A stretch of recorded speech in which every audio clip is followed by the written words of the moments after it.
TIFU by telling my MRI tech that I didn't tattoo my labia. Last night I had an MRI. Probably the 20th of my life. I've got MS. And a slew of other medical crap wrong with me. You'd think that by now, when it comes to answering all the preliminary medical questions asked at the beginning of an appointment, I would be a pro. Absolutely not. I freeze and begin to babble, offering up any verbiage and unnecessary word vomit you could imagine. I'm this way anywhere. One time, I got so weird crossing the border into Canada to go shopping that when questioned by border security on the typical questions of my travels, you would have thought I had a pound of heroin up my anus.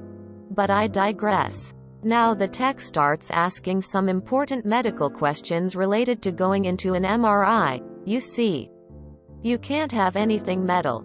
An MRI is a giant magnet, and having any metal on you would be bad juju. So they ask questions like, tech, do you have anything implanted? Quote, me, nope, nothing implanted. Yes, my boobs, but nothing else. Tech, do you have a pacemaker? Quote, me, nope, no pacemaker. My heart is still pretty good. Quote, and here folks, here's where my social awkwardness decides that this moment is going to be a doozy. This one is going to create an unfortunate bond between MRI tech and patient.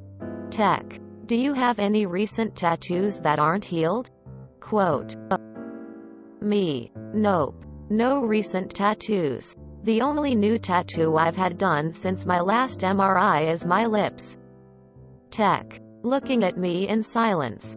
Forehead scrunched. Me, not giving her even a second to really think. No, not those lips. Quote, tech, now recoiling in horror. Me, breaking protocol. Pulling down face mask. I had permanent lipstick done. Quote, painful laughter ensues, and now for the next 40 minutes I laid in this MRI thinking about what I had just done. I just wish I could learn from my mistakes and stop babbling. TLDR. I told my MRI tech I did not, in fact, tattoo my labia till permanent lipstick exists. Don't worry. They're medical professionals. They've seen and heard everything before.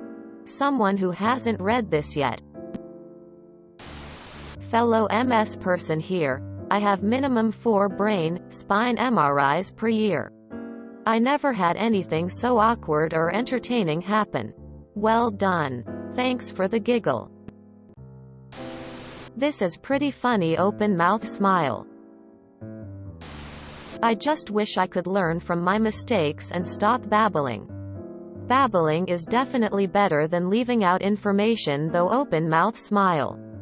I recently went to an MRI safety course for my internship and realized that there's a lot of things you have to check for that wouldn't immediately come to mind. Like magnetic particles in tattoos that can cause problems, and also underwire bras can be a problem cause the underwires are often magnetic. Good that I also have some without those. My wife is a rad tech. From the stories I've heard, I can promise you that isn't the craziest thing they saw that week.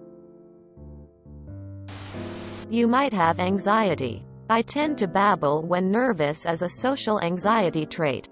Try not to worry about it too much. Everyone says strange things at one time or another. At least you gave the tech a good laugh for the day. Fun fact: the most likely way of dying in an MRI isn't necessarily any metal you may have on you. But it's more common having giant metal tanks of oxygen could fly in that the nurses forget to take out of the room. At least that's what my mom told me, and she works at the hospital. This is how day-to-day life is for me when I have to talk to basically anyone I don't know. Especially in a work setting. After babbling like an idiot, I spend the rest of the day thinking about the intelligent or at least coherent things I would have said if I could do it over. I once had to call the husband to get a chastity belt off his wife so we could CAT scan her. I had to explain to this dude why we had to take it off. Today I learned that perversion is not a thing. If everyone is a pervert, nobody is. You'd think that by now, when it comes to answering all the preliminary medical questions asked at the beginning of an appointment, I would be a pro. Absolutely not. Yup.